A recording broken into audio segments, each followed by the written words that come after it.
Kita beralih ke kabar lainnya pemirsa, bakal calon presiden 2024 Anies Baswedan tidak ambil pusing atas pernyataan mantan Wakil Menteri Hukum dan HAM Denny Indrayana soal rumor dirinya ditetapkan menjadi tersangka KPK. Anies mengatakan ada hal yang bisa dikendalikan dan ada pula sesuatu yang di luar kendali manusia.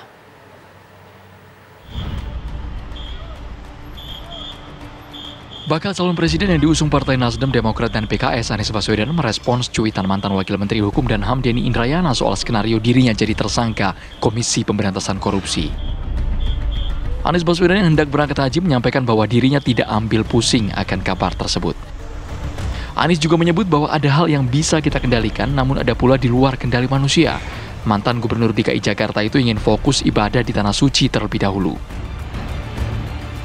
Tanggapannya komentar yang dari Indrayana tuh yang terkait masalah nanti akan dijadikan tersangka. Dulu fokus pada apa yang mau kita kerjakan. Saya tidak memusingkan apa yang menjadi orang lain. Kita jalani semua amanat dengan baik, itu aja, nggak ada khusus. Pokoknya saya bilang yang ada dalam kendali kita, maka kendali kita nih, misalnya bahan apa yang kita sampaikan kepada masyarakat, kemudian pesan-pesan apa itu kan urusan kita, itu kita ikhtiarkan. Tapi hal yang di luar kendali kita, maka kita berdoa mohon pertolongan, mohon perlindungan, itu aja. Denny Indrayana pun mengakui langkah yang ia ambil beresiko dengan menghembuskannya ke publik. Namun Denny juga berharap hal ini disikapi sebagai tindakan preventif karena kalau benar adanya bisa berpotensi protes dari para pendukung Anies.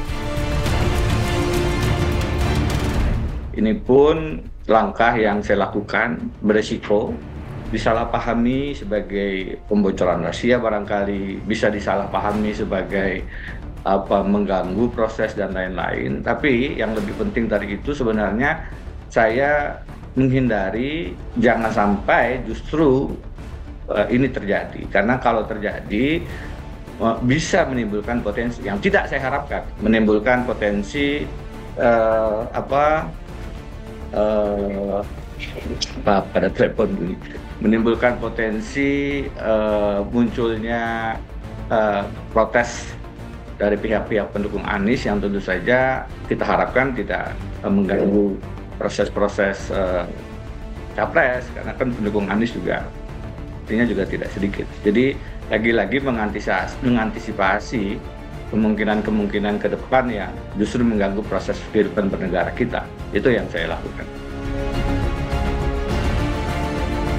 Pada 7 September 2022, KPK telah meminta keterangan kepada Anies Baswedan yang saat itu masih menjabat sebagai Gubernur DKI Jakarta dalam kasus dugaan korupsi penyelenggaraan Formula E.